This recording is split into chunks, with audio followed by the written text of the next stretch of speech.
All right. Hey everyone, welcome back to another podcast for Breaking Barriers Now. Today I have my guest Kendra Perry.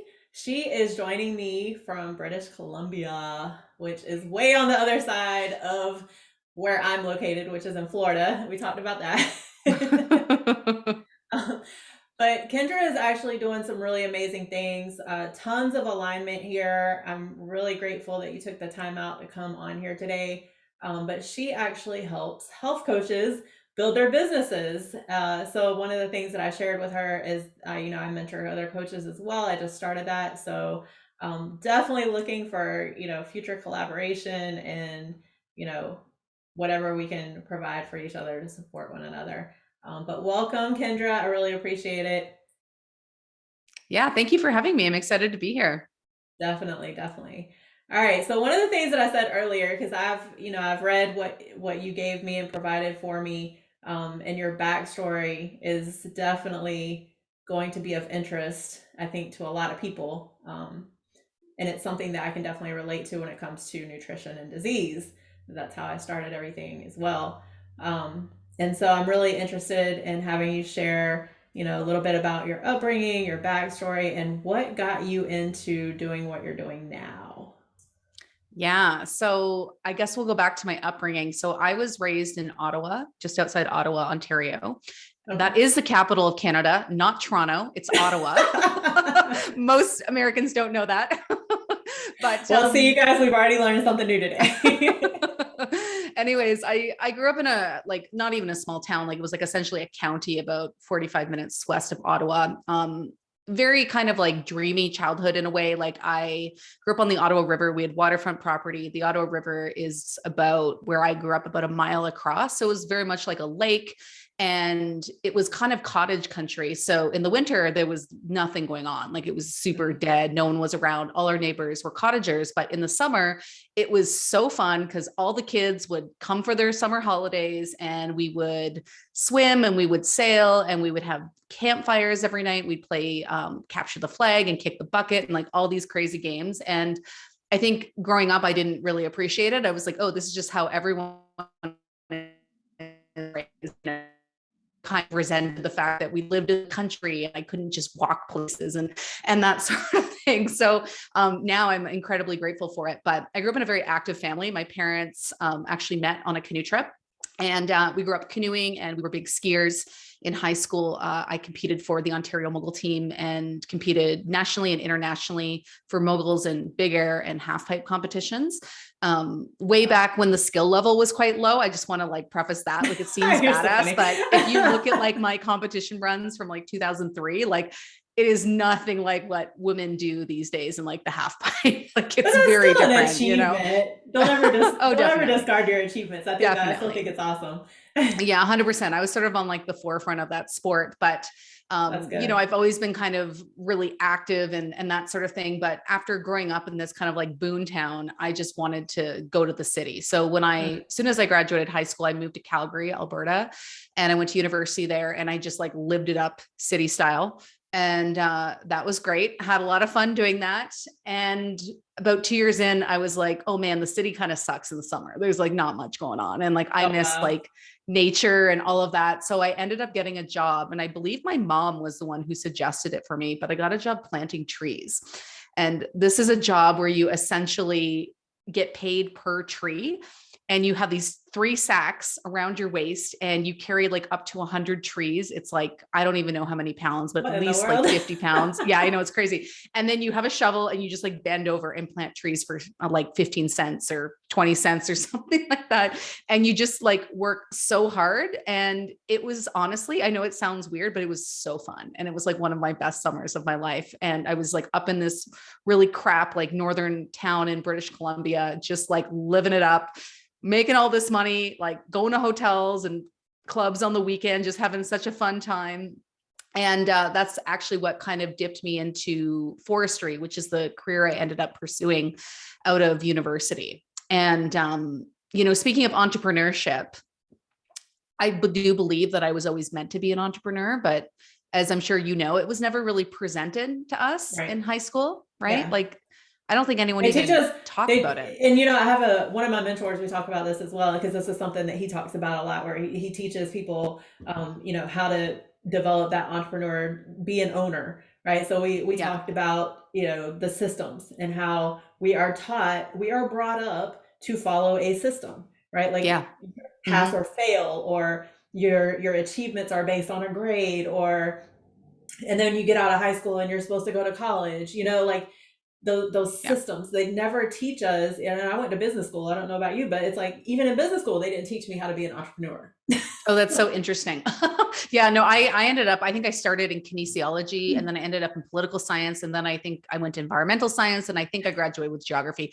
I was all over the It sounds place a because little bit I, like me. yeah, I didn't know So what I was doing. Like I yeah, really didn't belong there. Because yeah. I remember in like whatever the career class was in high school, like, I had my two best girlfriends and they just wanted to be teachers and people had these things. And I just was like, nothing is appealing to me because I hated that Monday to Friday schedule. Hmm. Like I thought it was exhausting. Like I hated that on Friday, I was just like, it was a party. Saturday, I was still stoked, but less stoked. And then Sunday, I was depressed because I didn't want to go back to school on Monday and I hated getting up early.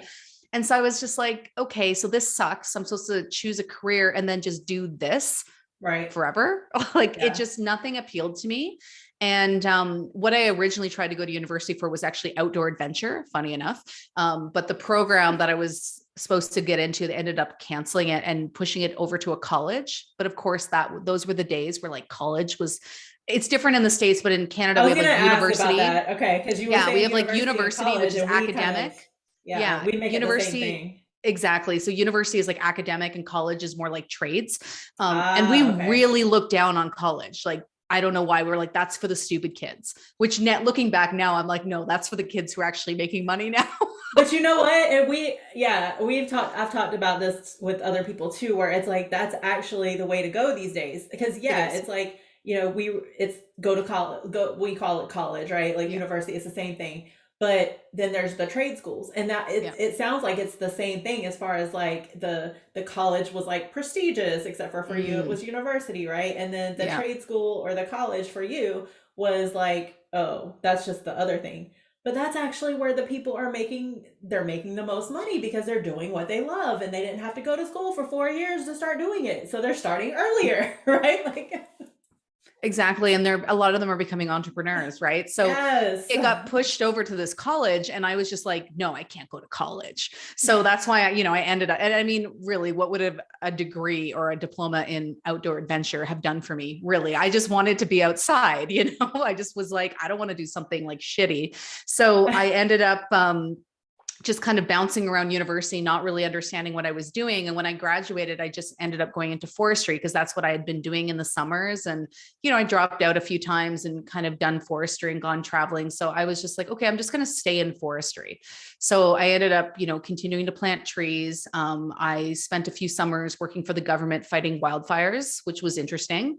I did surveys. I designed like the cut blocks, like what they clear for logging operations. I spent like a Okay. bunch of summers doing that. And the reason why I think it really appealed to me is because it was seasonal. So I'd work from like April to October and I could take the winter off and then I could ski or go traveling, Nice.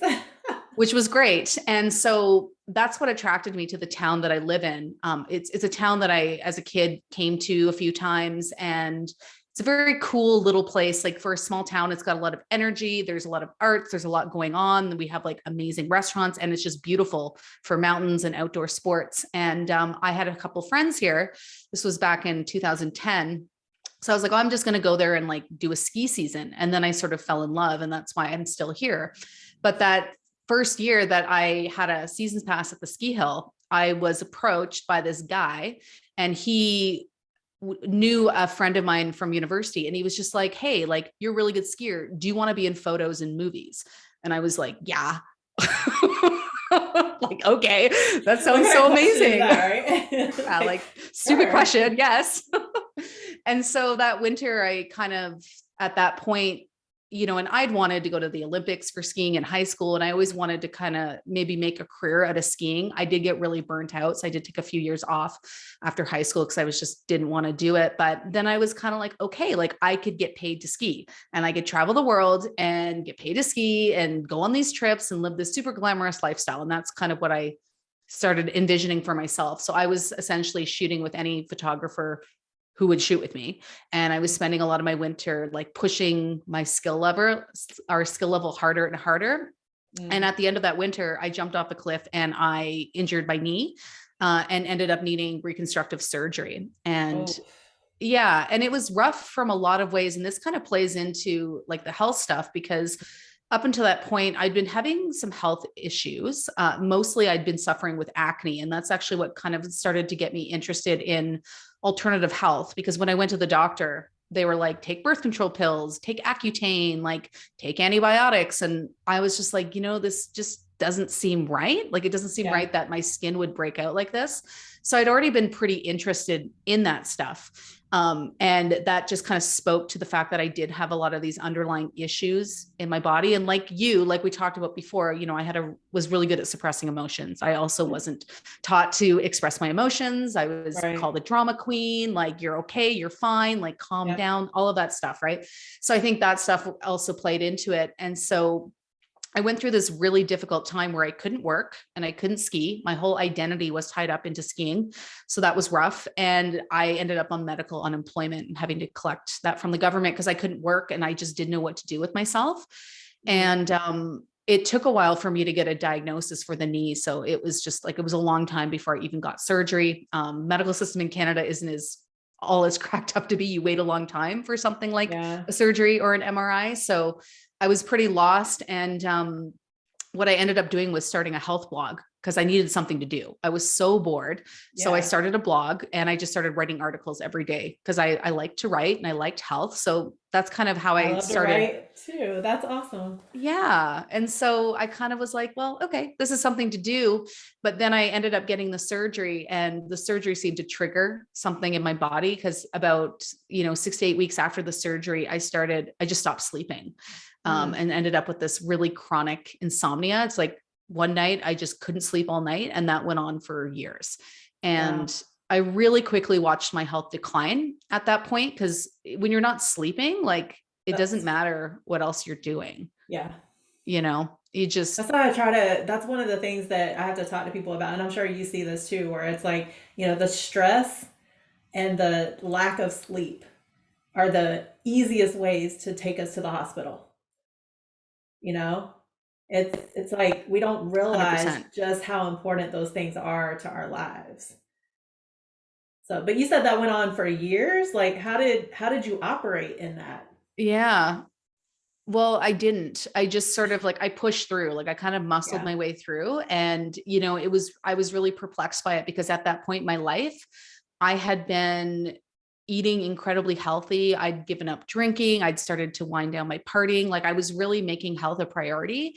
And so I didn't understand like why this was happening to me. Yeah. And it ended up it ended up being the beginning of like an 8-year sort of battle with what ended up being like insomnia, chronic fatigue. And what I very like much later found out was probably some undiagnosed Lyme disease that who knows when I got it. I worked in forestry. I've had tons of ticks on me. It's like not uncommon, right? So these, you can get bitten by a tick and it can kind of just go dormant in your body until some sort of stressful event triggers it. And I do believe that's probably what happened. So I was like going through this time where I was like trying to find a new career and I was having all these health issues. And I ended up, I think I bartended at a backcountry ski lodge for a while, which was not the best job. I was going to say really exhausting, but I didn't know what else to do. My only other experience was in serving. So I was just like, I can't do forestry. So I guess I have to serve or whatever. So I was listening to a podcast one day and the guy was talking about his certification program. And I was like, oh, like I could be an online health coach. And this is really interesting because I could help myself and maybe have a new career. So that's where I kind of started down the entrepreneur path. And I mean, mostly in the beginning, I was mostly trying to help myself. And this certification program was unique in that it taught unlicensed coaches essentially to run lab tests. And at that point, I'm Mm, like, I'm doing all the things with diet and lifestyle. Like I need to run some labs and actually see what was yeah. going on in my body. So that was kind of my intro into functional That's health. really interesting. I want Mm-hmm. to kind of just harp on that a little bit because Mm-hmm. like I was a lab tech and but I had to go through a whole bunch of different things to be able to utilize all those things, right? Like I had to Yeah. become a lab tech. I had to become a personal trainer. I had to become a nutrition coach. So I love that there was a program that actually implemented that because you were able to learn it probably in a way shorter amount of time than I Yeah. did, right? But I also love what you said, and I really want to kind of just press on that a little bit because people look at us and I can only speak for myself, but this is something that I've learned throughout my own journey where people see us and they don't see the backstory. They don't see how Yeah. most of what I've done was because I had to help me, right? So I Mm-hmm. could show up for you, right? And so I love what you said about that, where being open and transparent and saying, hey, I was in it to help me, because I talk to a lot of people too, and I'm sure you do too, where it's like it's okay to take care of self. Yeah. It's okay, because we are Mm-hmm. also taught that that's selfish. And in all reality, as long as we do it correctly, it can be the most selfless thing that we do.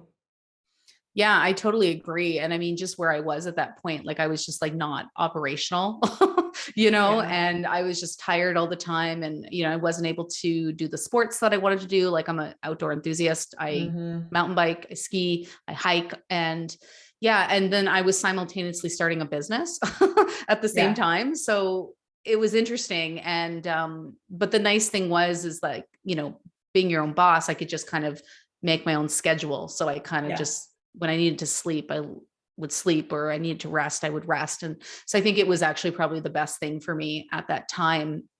And then, yeah, I just kind of had to, over many years, running tons of tests, realizing I had tons of infections in my gut, had a lot of Mm. hormone issues. And eventually I stumbled upon this test called hair tissue mineral analysis. And Mm. essentially takes a cut of your hair, because minerals actually deposit in the hair, and they don't deposit in the hair randomly. They actually deposit in very Right. specific patterns. Yeah. And so that was the big missing link for me, because that's where I started learning about like the importance of like mineral balance, but also metals. I was very toxic. And, Yeah. being a tree planter, I was handling glyphosate and Roundup. I was handling mercury. I was a firefighter, Right. inhaling, like when trees go up in flames, trees accumulate all our toxins. When they go up in flames, all that goes into the air. I was handling Right. gasoline, like I was, not only that, but from being a child of the 80s, when we used to think like motion was healthy, like all the Yeah. processed food that we used to think was I healthy in know. the 80s. Like I think of like the way I used to I know. eat I growing talk up about that that we all the thought was time. healthy. It's not. I'm like, it was funny. It was like I was rough. telling somebody the story because I was in physician assistant school for a little bit, and we were talking about Mhm. like all the foods and stuff like that, and we would all just look at each other like, "How did we make it this far?" I know. I'm like, how do I look like a human woman? Like, I just don't understand. Or when I start, when you start learning about all those toxins and things like, I mean, because that's one of the things that I've been doing with my household is trying to, remove the toxins and bring in, better things or organic Hmm. products to clean with and things like that. And it's like you look at these things and it's just like, how in the world? But I don't know how that's going to affect me later. But, if you have children or Hmm. younger people around you, like, because I do hear that a lot, and you probably do too, where it's like, well, I made it this far. Well, it's not Yeah. always about you. Look at the people around you. Well, and you hit on something really important, because there's something called generational toxicity, right? So babies are Yes. essentially being born into this world with really high levels of metals and chemicals in their body. And it's a big reason why, the older generation was able to get away with so much, but now we're looking Right. at so much like childhood disease, right? Like how Yep. many kids have autism, how many kids have allergies and asthma and all these issues that like we didn't see as kids. Like I remember there was Right. one kid with the peanut allergy. There was like the one kid, and no one wanted him in their class because then they couldn't bring peanuts. I But now it's know. like every kid is allergic to so Yeah. many things. And that's like a product of our increasingly toxic world and how it gets passed down through the generations. Yeah. I'm really glad that you said that because a lot of people I talk to a lot, and probably people that you talk to a lot, it's like, you guys, we got to wake up. We gotta Hmm. wake up. We get so used to just operating, like you said, right? We're Hmm. operators and we just go through life like, oh, it'll be okay, but it's not. And it's not, like I said, it's not about us. And you just harped on that too, that generational, like, what about what we're leaving behind? Yeah. And it's, you know, it's very cumulative in your body too, right? Like I was accumulating stuff over many years and then there was just like a trigger and I lost my health overnight. And it was 8 years Mm, until I got it back. Right. And, you know, through that 8 years, I was like, I invested tens of thousands of dollars, probably over $100,000, like mm. trying to figure it out, investing in testing and supplements and courses and all this stuff. Like, and I was eating perfectly and I was just doing all the things. And it took that long to really detox all that stuff from my body. Wow. Hmm. How did you keep going through that? That's something that I really want to kind of talk about because most people, most people, let's just face it, would have quit by then. You know, that 8 years, that's a long time. Like I tell people, like I've been on my journey for about 9 years too. You know, it's like Hmm. these are years, but some people they want that magic pill. Everybody wants the magic pill, Yeah. right? We're like Pop Tart, this Pop Tart, whatever, like in and out. It doesn't work like that. So what kept you going through all of that to where you did not quit?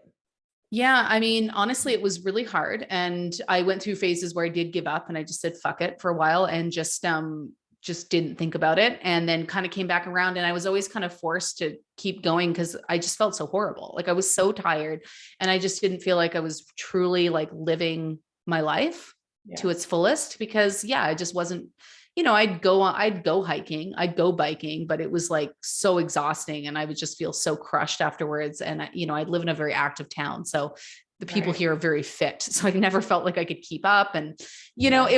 it was really rough. And I just kind of, I don't even know why I kept going. I just did.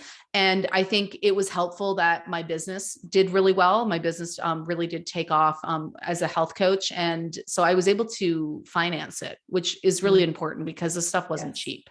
And so I Right. really feel for people who, you know, the money is an issue because, you know, you're not going to get this covered by your health insurance, Yeah. right? Like you got to finance this yourself Yeah. and it's expensive, right? And so that's why just being like taking steps before you're sick is so beneficial and Yes. needed because yeah, when you're trying to fix something that's already happened, like I just think it's so much worse. And it did take a really long time. And what ended up really helping me was so I did my health coaching business for about 5 years until Mhm. 2019.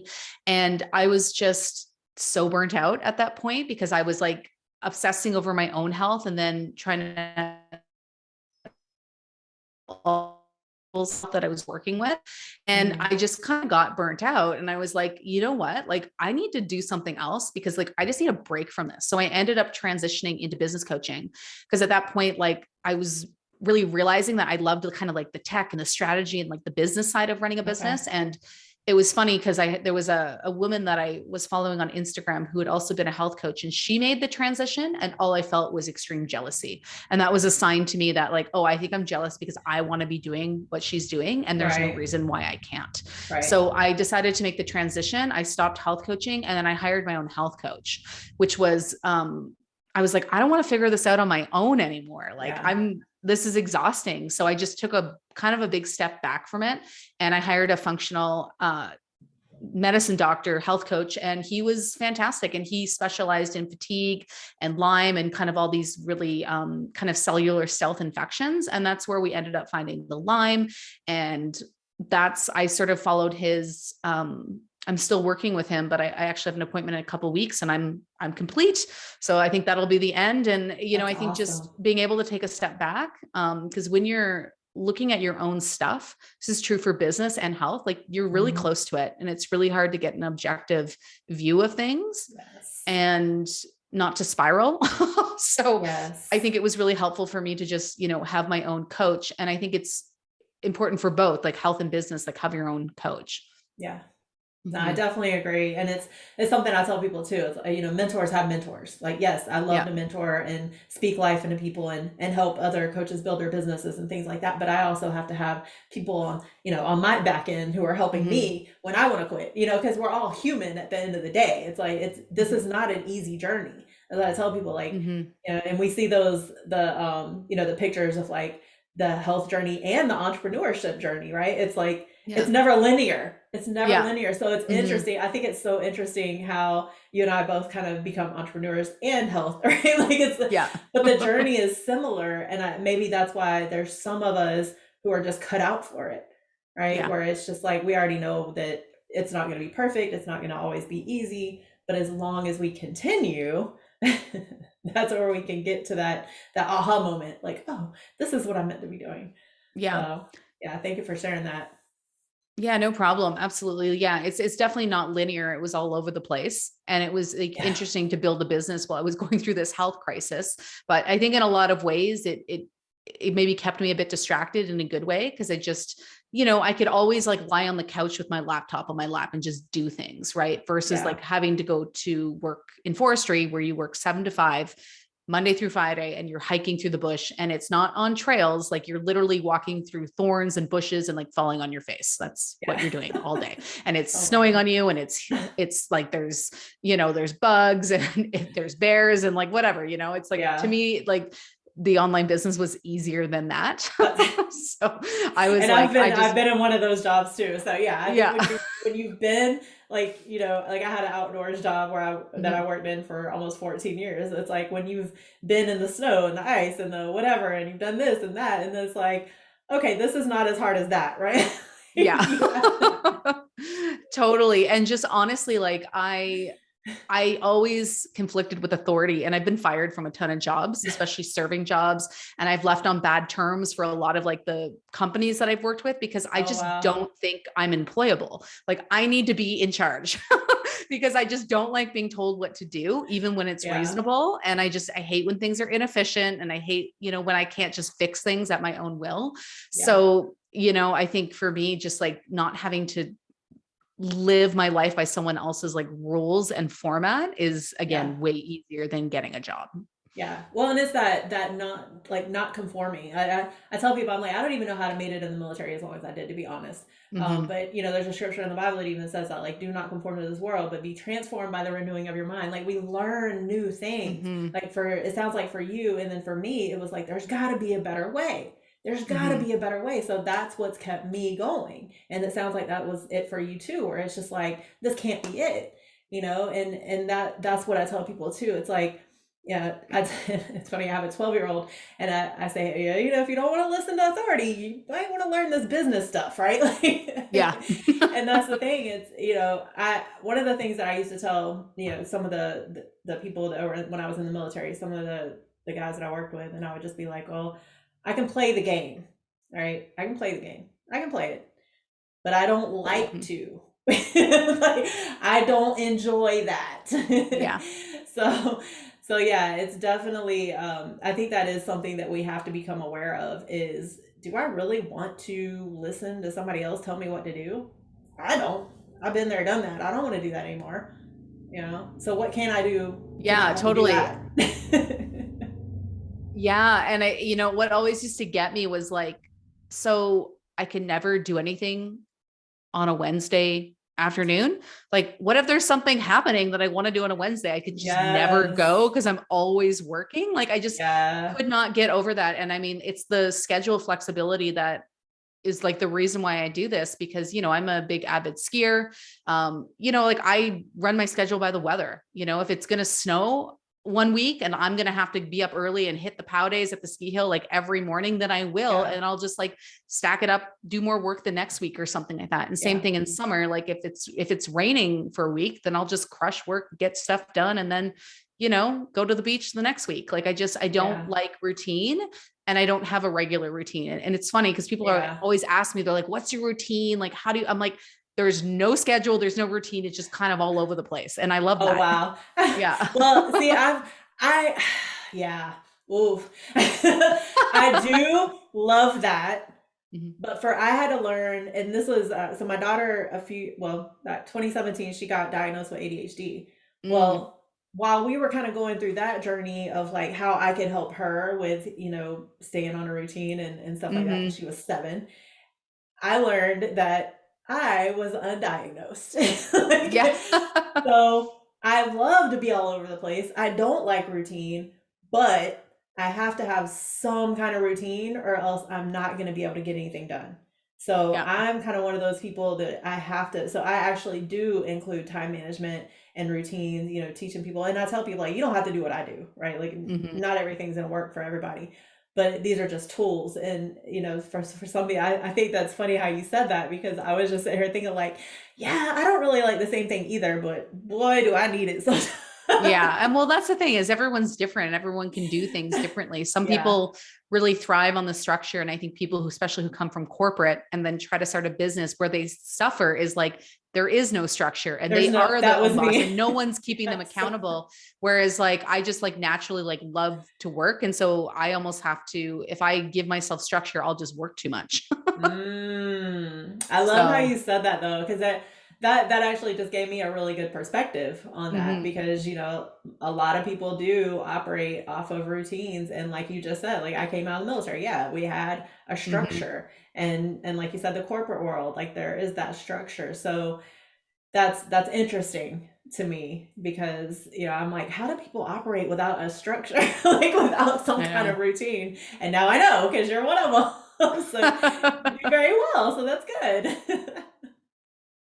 Totally. And I mean, sometimes I'm more structured than others. It just kind of is all over the map. And I kind of plan my day almost like the night before. I'm like, what do I want to Okay, do tomorrow? And so then I that's might, good, but you still do yeah. it, so you still have some kind of Yeah. There's like a something. little bit of structure in there, but sometimes it goes out the window if it's a great day for biking. That is so funny.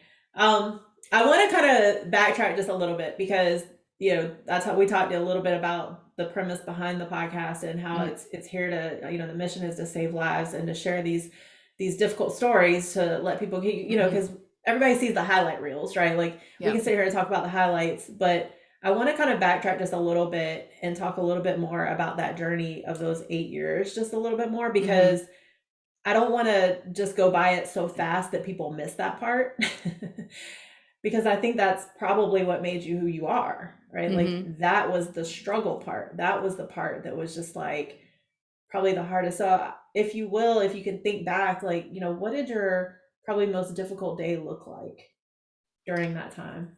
Yeah, I would say like the a most difficult day would look like just not even being able to like go for a walk because like even just walking outside was exhausting. So it would be a day where I'd like just end up crying on the couch because I was just so frustrated and I just felt so hopeless and like I just like what am I even doing? I don't even want to be here. Like this sucks. Like it was just super shitty.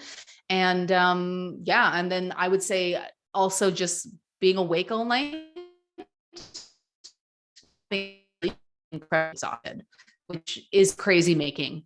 I will tell you that. It makes you crazy. It makes Yeah. you feel like you're losing your mind for sure. Yeah. Yeah. Mhm.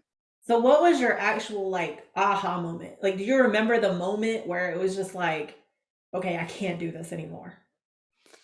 Yeah, it was, I think like when I came upon the hair tissue mineral analysis and I kind of started to dive down that. And when I started learning about that, and just realizing, I had a lot of copper in my body. Copper toxicity is something who's in hormonal birth control, probably a copper issue. And so I had a lot of copper and it was kind of reading those copper symptoms. And I was like, oh yeah, that's me. It causes fatigue. It makes you incredibly tired. It makes you feel like emotionally crazy. It causes insomnia. It causes skin issues. So I was just like, okay, like this is what's going on. And so I kind of embarked on this journey of detoxing all this copper from my body, which is really where I started to get kind of the first moments of feeling normal. Mhm. And it never lasted, but I'd have like a day where I'd be like, oh my God, I actually feel normal. And I remember I think I went on a trip with a girlfriend to Costa Rica and I was able to just surf every day. And I'm a terrible surfer, by the way. So it's exhausting for me, but I was able to do it. And I'm just like, okay, like that's interesting. And then things would kind of get bad again. But I started having these kind of like moments where I actually just felt clear and I had energy and I was like, whoa, something is happening. But it was very up and down. And then I'd have like, months again, like 6 months where I'd just be in hell again. And it was just like, I felt exhausted. So I knew that was like a big part of it, but the missing piece was definitely like some of the Lyme disease and some of the other infections that I ended up getting treated for. And it's hard to know what I actually had. Because testing is tricky. It's hard to know, do you have this now? Did you have it? Is it just there? Are your antibodies elevated from a past infection? Like it's kind of hard to know, but it was really kind of going into clearing some of those final infections where I really started to feel better. And then there was like the mental emotional piece. Mm-hmm. And that was something that I'd never been really open to addressing for a really long time. And I started getting into breath work. That was a big piece kind of at the beginning of 2020. A mentor of mine got me into breath work, and I ended up doing a 6-month facilitator training program last year. And just that stuff, like kind of really diving into the more like spiritual, emotional side of things. I think that was a really big piece for me as well. And just, starting to get some tools to kind of release some of the stuff that, this energy gets stuck in your body. I did a couple years of EMDR, which is, I'm going to butcher what it stands for. Eye movement, desensitization, reprocessing. And then reprocessing. Yeah, Thank you for the R. Yes, I'm actually in that right now. So. Oh, cool. Yeah. So that's super powerful. It's just a really interesting way that you can actually kind of unpack and release trauma from the body. And so I worked with this really amazing counselor. And that was like a feeling of being lighter. So I think that helped me a lot too. And just, those were kind of the final pieces, and I'll be forever on a health journey. I'm always kind of tinkering and trying new things. I've got like my vitamin D light. I wear an ice vest at night sometimes to get my cold therapy. Like I'm a super weirdo. I like all that stuff, but I think I don't think that's weird at all. I think we should always be trying. I don't know if I could wear an ice vest, but maybe I'll challenge myself on that one, but I really love that you're doing those things, because, and I appreciate you opening up about the EMDR. That's actually something that I'm finally starting to share about too. And this is what it's for. It's like we go through these things, but now we can share those things with other people who might not be there yet, or they don't know that it's okay to be at that point. Right. Like most people didn't know what I was going through because I didn't even know what I was going through. Right. Exactly. And, so that's why I think it's very important that we do talk about the emotional side of things, the mindset side of things, and just let people know it's okay to feel. Yeah. So I'm sorry, go ahead. No, you go ahead. We were going to talk at the same time, but I was just going to say, like, when it comes to the mindset part, what are like maybe the top 2 or 3 things that you find yourself, maybe some tools that you're giving other people when you talk to them? Yeah. So in my program where I work with health coaches, we do breath work inside the program because I've just found it a really amazing way to kind of move energy and just reground. Because when we're getting stressed out and dealing with like imposter syndrome and fear and anxiety, and we're being hard on ourselves, it's because we're in our head and we're not in our bodies. So I like to, even do short, like every month we'll do like a longer meditative session where we're breathing for like 30, 40 minutes. That's some trippy stuff. Definitely go to weird places. It's great. I love it. But you can also do it for like 5 or 10 minutes. Right. And, I do every morning. I do kind of ground myself and start my day. Another thing I do, and it's a little bit weird, but it's called hape, and it's actually a Brazilian like tobacco that you actually blow into your nose. It's a shamanic tool, and typically if people have ever done like ayahuasca or something like that, they'll use it during an ayahuasca session. I just do it on my own, but what it does, it's a very quick experience. It lasts about 10 or 15 minutes, but it literally drops all your walls and puts you right into your heart space. And I need to know what that feels like because I've struggled for so long to get out of my head into my body and especially into my heart. So much that I think I've wondered at times, is my heart there? And this was a tool that the same mentor who got me into breath work recommended and sent me some from Texas. And it's like this 10 or 15 minutes, but it actually shows me what it feels like to be in my heart. And it's just a perfect way to start my day because then it's easier for me to get back there. That's interesting. Yeah. So sometimes we need like freaky tools to help us out. Well, and it's no different than, the people that have like CBD or something like that. Like it, it's Yeah. just those tools. Yeah. But I love what you talked about where the sitting still part. That was something that I had to start when I went through when I go through my spiritual journey, because it's Mhm. all of this is ongoing. We should never stop it. If it works, keep going, right? Yeah, and totally. and so that's what I have to do first thing in the morning as well, where it's like I get up early, I make sure the house is quiet, it's just me, and I can be still. And that's Yeah. very difficult for me. So people that have known me for a really long time, like I couldn't sit still to save my life. So Yeah. so for me to be able to sit still and like actually, just be is a thing, and it's been very helpful. So, whether it's breath work or just sitting still, like Hmm. that's a step for most people, right? Like, because we're so used to just go, go, go, go, go. And we don't take enough time to just be, Yeah. so whatever tools that are needed to do that, do it. As long as it's gonna help you stay alive longer, right? Like you don't Totally. want to overdo it, but yeah. Okay, well, unfortunately, we're gonna have to wrap up here, but anything, like any kind of words that you want to leave behind, encouraging words for the audience today? So I think if anyone is struggling with like their health, I think like finding a community to support you is really, really helpful. I've always been kind of like a self-proclaimed lone ranger, both in health and in business. Mm, And I've been really committed to that, even though I don't think it has served me. And in the past couple of years, I've really made an effort to build community, both online and offline, but specifically like in with entrepreneurs. So other people who understand that, because that's a mhm, whole thing in itself, but also like within the health community. And I think that's really powerful because a lot of people are struggling with their health. Just a lot of people aren't comfortable talking about it. And there's probably people mhm, in your life who are, they're just not saying anything. And yeah, I mean, it can feel really, you can feel really like a big weirdo when you're, because, mm, for me, people just, when I did open up about it to friends, they were like, well, what do you mean you eat so healthy? Like they just didn't get it. And so yeah, I think just finding someone who's going through a similar thing can just be really helpful in that. definitely, definitely. I agree 1000%.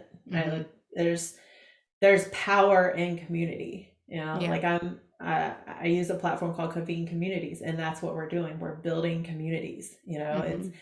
we're not meant to do this alone. None of it. Doesn't matter what it looks like, Yeah. whether it's health, business, relationships, like none of this stuff is meant to be done completely alone. And like you, I also was, I took pride in the fact that I did it all by myself, but no, I Hmm. didn't. No, I didn't. Yeah. And looking back now, I can actually say that no, I didn't do it by myself. Whether it was somebody that was supporting me and encouraged me or whatever, like I wasn't by myself completely.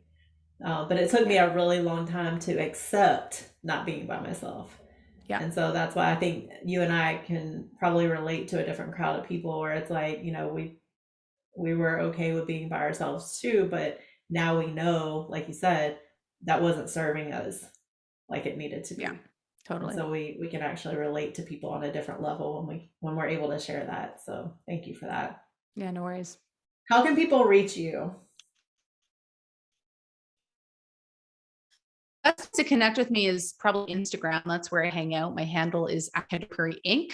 I also have a podcast where we talk about business and mindset and strategy and all that for pretty much anyone who's like a coach in the health and wellness space. It's called the Wealthy Coach Podcast. And Mhm. my website is kendraperry.net. Awesome. Awesome. Kendra, thank you so much for coming on today. Thank you for sharing your story. I really hope that you just sharing your story allowed someone to say, okay, I'm ready to change something in Mm, my life, right? Like, yeah. and I always say, even if it just hits one person, that's one person, that we can change their life. So I really appreciate you doing that. You guys, thank you again for tuning in to another episode of Breaking Barriers Now. I'm your host, Jody Watkins. Today we had Kendra Perry. Like I said, she and I are going to stay connected, and I look forward to what the future brings. So tune in next time for another amazing guest, and we're just going to keep this going, one mission, one life at a time.